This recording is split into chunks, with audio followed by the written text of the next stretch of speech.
What's up, y'all? Welcome back to my channel. This is your girl Bougie Badass, and I'm back with another one, curled up on the couch again. Instead of listing my favorite movies or doing some sort of movie countdown this time, I want to bring you my first movie review. This channel pretty much has turned into movies and mess, which is kind of my thing, so that's right on brand. I, again, am a huge movie fan. Horror movies are my favorite, but I'm not talking about a horror movie today. I'm talking about an amazing film I recently saw. Spoiler alert, this review is a positive one. Today we're going to be talking about Queen and Slim. I saw it about a little over a week ago now, so like I'm actually late with this review. I waited a while to do it, not only because I'm a procrastinator, but because I really needed to kind of sit with it and talk to a few people about it first. It's just one of those things that kind of sticks with you after the credits roll. Oh, totally forgot to wish you guys a happy Thanksgiving. With any luck, this was uploaded on Thanksgiving, which is actually the release date for the movie. Again, I waited a little long to do this one because I had to get my mind right and get my thoughts together. So right now, I've got some cobblers in the oven. We're pulling out the tree stuff. We're getting ready to go. So I hope you guys are enjoying your Thanksgiving as it goes so far. Now, since you clicked on this video, I'm assuming you already know kind of a base level of what Queen and Slim is, but just to give you an overview so you know what we're getting into. It is the first feature-length film from Lena Waithe, who you know is an acclaimed screenwriter, actress. You probably know her from Master of None, her involvement with Ready Player One. She's getting into the production side of things, and this is her first ever screenplay. It's also the first project from director Melina Matsoukas. I really hope I'm saying her name correctly, but that's what it looks like. That's what I'm saying, Matsoukas. She was previously a music video director. This is her first feature-length film. But her catalog thus far is nothing to sneeze at. I think she actually directed Lemonade, parts of Lemonade for Beyonce. I know she did the Formation video. I mean, so you can clearly already see what her eye is like. Either way, it's the first feature-length film effort from both of these ladies, and for this to be a first film, they both knocked it completely out of the park, I have to say. And the thing about this movie for me is that it's really about so much more than the base story at the center of it. I'm sure you've seen the trailer for Queen and Slim if you haven't seen the film already. This is a spoiler-free review, so if you haven't seen the film already, you're in the safe zone.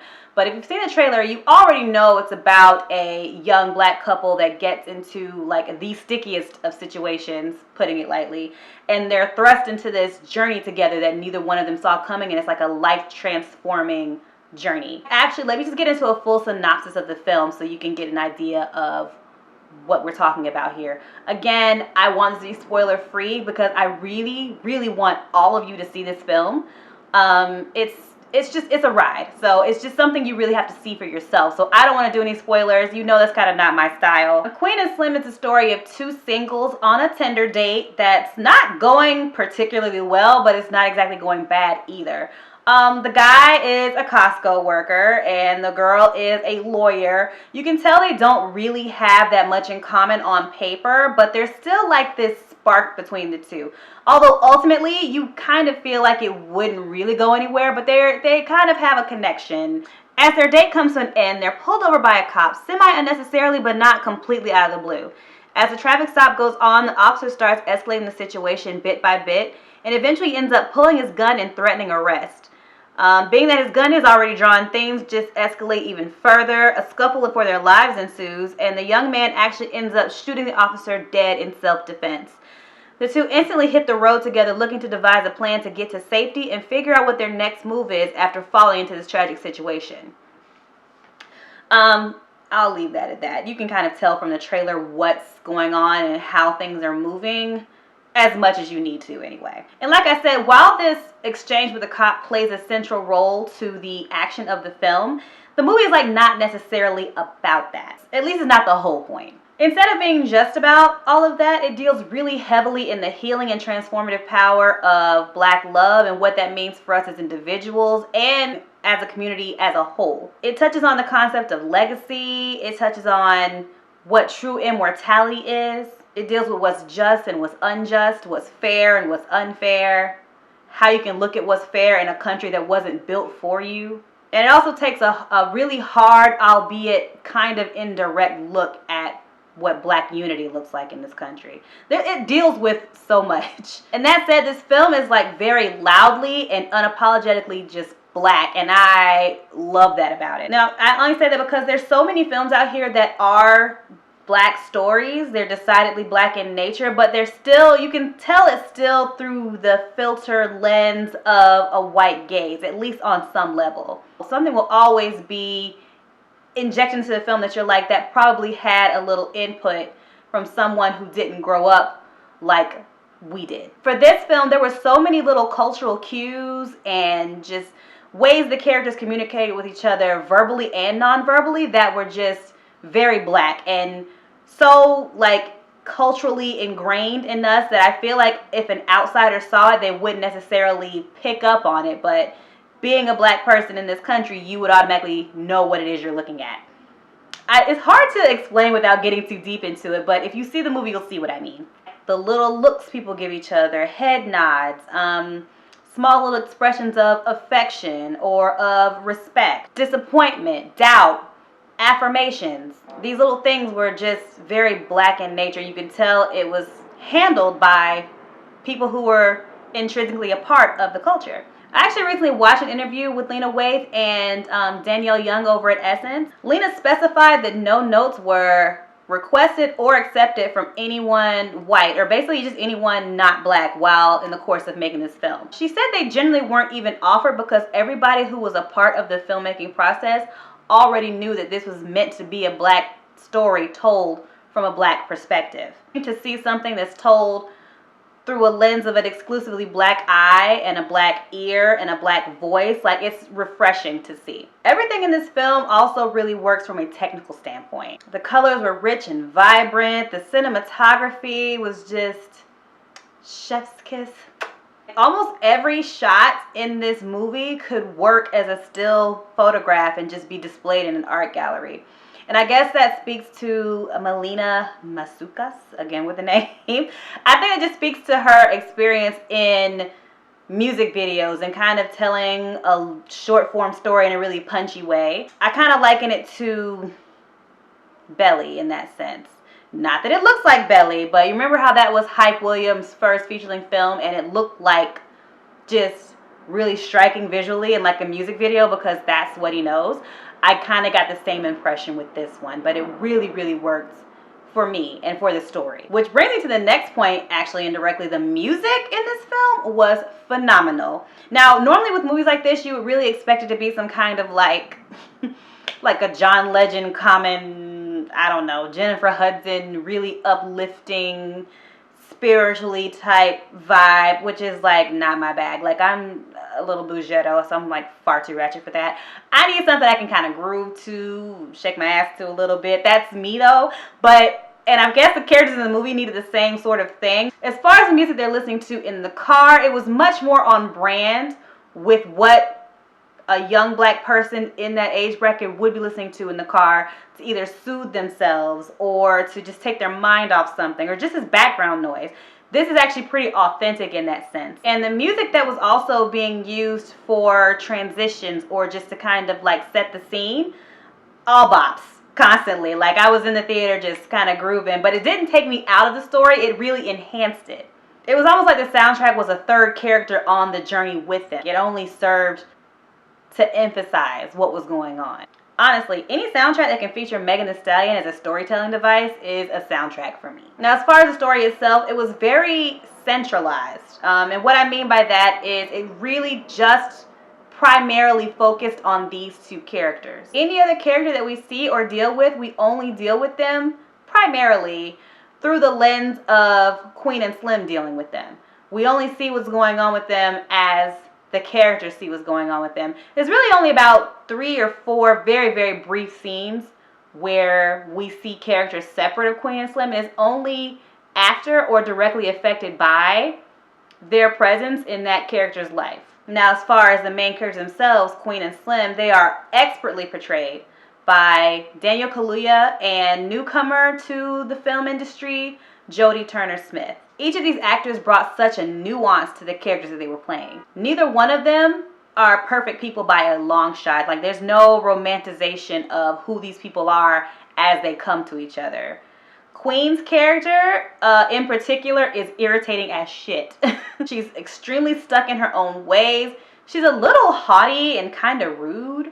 She needs to be the captain of the ship at all times. She's impulsive as hell. She's very forceful in the way she deals with other people and the way she deals with situations. But you can see even from jump that there's an underlying sadness and torment to her. Like, you can tell that there's all this behavior, though you kind of want to backhand her, you can tell it's coming from somewhere. So she's kind of an asshole, but that portion of her personality makes a lot more sense as the story moves forward. And that's totally thanks to Jodie Turner-Smith's performance.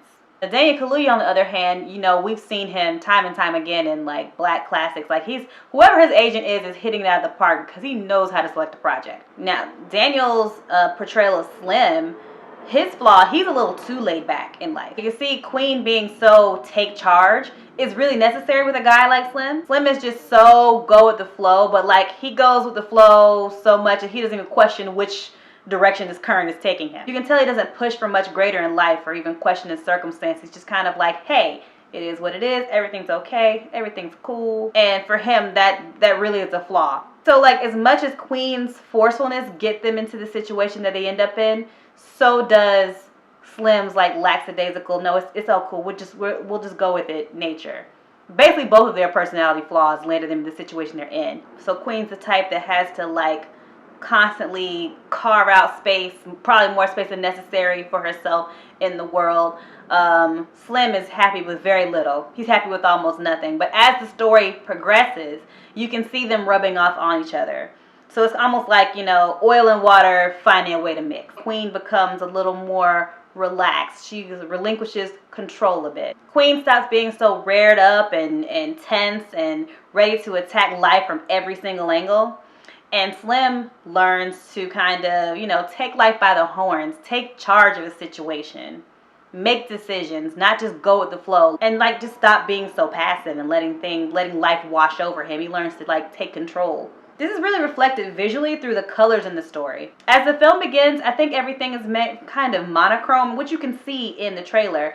Everything's very blue and green and tan. It's dark, it's cold. And as their journey progresses, partly because of the journey that they're actually on physically, travel-wise, the scenery gets brighter, the colors get more vibrant, the greenery around them gets more lush and full. Everything just kind of says abundance. So it goes from looking really bleak to looking like really lush and full of possibility. And I think that really serves to illustrate the transformative nature of their journey and their connection with one another. And really the effect that it's had on everyone who's been touched by their story along the way. I'm definitely going to see this one at least one more time. I highly suggest that if you do choose to see it, that you give it more than one shot. It's one of those films, sticks to your ribs. You really have to get into it more than once to get a full feel for it. But I feel like this is one that you want to see in two different ways. First and foremost, you really want to see it with a crowd. You want to see it in a theater, preferably a packed theater. Now, if you're black, you already know what a communal experience basically any movie can be for a group of us in a theater. But this one, I've never seen one elicit this type of response from the crowd. I haven't seen a reaction like that in a theater since Captain America picked up Thor's hammer in Endgame. Seriously. Now, it wasn't the same reaction, but volume-wise, it definitely reached that same level. And the second time you see the film, I would say you want to see it in a more calm setting. Either you want to watch it by yourself, maybe in the comfort of your own home, or at like, you know, a quieter theater weeks after it's been out. Or maybe just with a loved one or a small group of friends if you can, you know, watch in your home some kind of way. Don't pirate this movie, I'm not saying that. Go to the theater and support this one. But you really do want to sit with it in a calm setting so you can kind of take it all in and digest what you've just watched. Now, again, I saw this at an advanced screening about a week and a half before its release. And Lena Waithe actually came in with remarks prior to the film starting. She actually expressed that she would rather have stayed after the film to speak with us about it. And I really wish she had too, because I would have loved the opportunity to hear her thoughts and maybe get a question or two in about what we just saw. But basically, she prefaced things by quoting Nina Simone, who said, "It is an artist's duty to reflect the times." Lena said she wrote this one in hopes of living up to that duty. She said she wanted to show us as black people our reflection. And in that reflection, she just wanted to stress that being black is beautiful, but it's also traumatic. She said she wrote it as a sort of rebel cry for those of us living in a country that our ancestors literally built with their bare hands, but that nowadays we still feel like we have to carve out a space for ourselves in. And also that she wrote it sort of as a rumination on legacy and a reminder to future generations that we were here, and also a reminder to ourselves that we're here right now. I would definitely say mission accomplished. Like, she did all of that and more. It's almost like a love letter to Black people and to Black love. What we have here, we have a Black love story. We have an examination of legacy, of immortality. But what we don't have here is a fairy tale. So I have to say, I really can't think of a film I've seen in the last 2 years that elicited this kind of reaction out of everyone. And everyone had a different reaction, but everybody wanted to talk about it almost as the minute the credits rolled. People couldn't wait to get out into the lobby and discuss it with their friends. And it's something that, like, again, I said, it sticks with you. You will be thinking about this movie 4 days after you finish watching it. That said, I'm going to give this film a 9 out of 10. It definitely could have gotten a 10 out of 10 from me. I don't want to say what the change they could have made would have been for it to get that, because that'll be going too deep into things and giving spoilers. And I don't want to do that. Honestly, I have a lot more to say about this film, so let me know in the comment section below if you're interested in a spoiler review of this one, maybe a week or so from now after you've had a chance to watch it, because I do have some thoughts and I would love to hear some of your opinions as well. Thanks for stopping by for my first movie review video. Let me know if you like this content out of me. Follow me on Instagram, like, comment, and subscribe here, and just let me know what you thought of Queen and Slim after you've had your turkey tomorrow, had your little tryptophan-itis nap. Go out to the movies, go see this one, come back here and talk to me about it, because I really want to know your thoughts. Again, I hope you enjoy your holiday. Happy Thanksgiving, and I'll see you all again next time. Bye.